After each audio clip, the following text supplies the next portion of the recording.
Hey, this is Nicky G and welcome to Better Commander. Today we're talking about Ramos, Dragon Engine, and all the silly things you can do with Mutate. Listen, one of my buddies has fallen on really hard times, so I decided to try and cheer him up by featuring his deck on my channel. Now, Al doesn't really play in super high-powered pods. This is more of a fun, lower-powered deck. Hey Al, tell us why you love Ramos.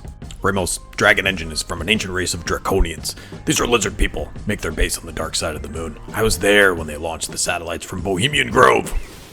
Alright man, alright, settle down. Let's stick to the cards, alright?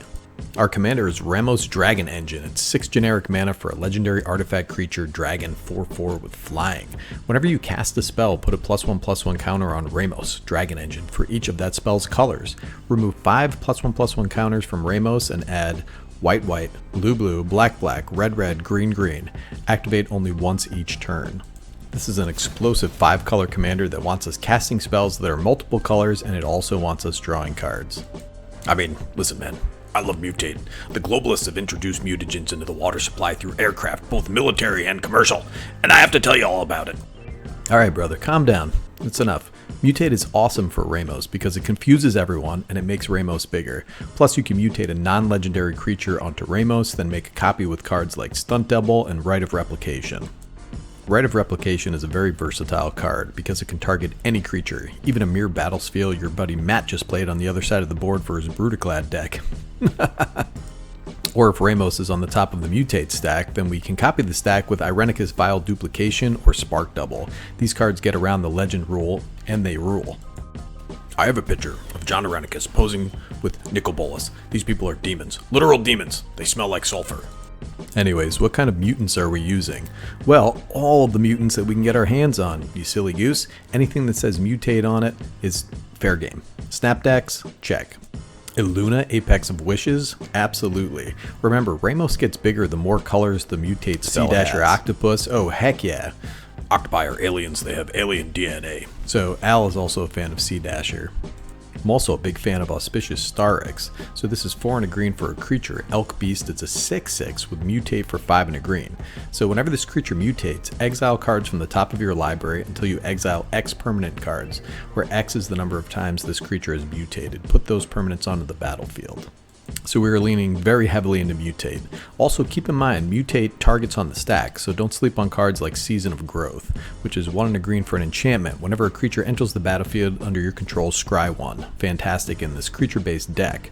Also, whenever you cast a spell that targets a creature you control, draw a card.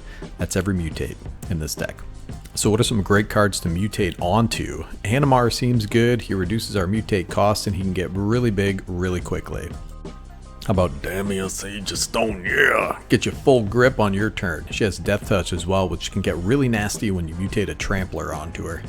We also have some lower cost creatures like Geist of St. Traft and Cold-Eyed Selkie. If there's one thing this deck needs, it's draw. Many of these mutating creatures have some sort of evasion, and nothing is better than drawing 6 cards with a Cold-Eyed Selkie mutant.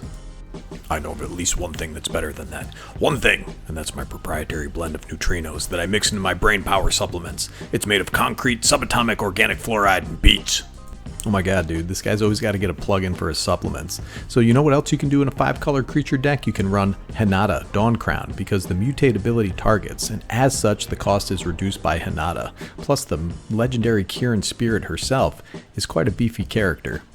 I mean, at this stage in the game, do I have to tell you how good Chulane Teller of Tales is? You can do really dumb stuff with this guy. This deck is completely creature-based, so go nuts. You're going to be drawing cards and plopping lands. Chulane, now a lot of you don't know this, but Chulane is an agent of the Dominarian elite with ties to Urza and Mishra. Urza and Mishra, they want you to think they're enemies, but they're two sides of the same coin. I thought Chulane was from Eldraine, I don't know. With a 5-color deck, you can include really wild cards that can act as substitute commanders like Hinata and Animar, and you never need to cast Ramos if you have a Mutate stack on top of an Oracle of Moldiah. But that's also a problem with 5-color lists. It can be a bit of a chaotic mess, but that's the fun of Commander, dude. It doesn't have to be all combos and fast mana, brother. Live a little. You can always power it up with a Kiki Jiki and a few creature-based combos. Anyways, check out the deck list. Mutate is a very fun mechanic, and Big Al's Ramos deck can be had for about $135. It's fun to dip into these parasitic mechanics once in a while and get real creative with the creatures you want to mutate onto. And don't forget to subscribe to my channel. I gotta help out my buddy Al. He's in deep legal trouble at the moment. So I want to thank you guys for watching. Have fun out there. This is Nikki G from Better Commander, signing off.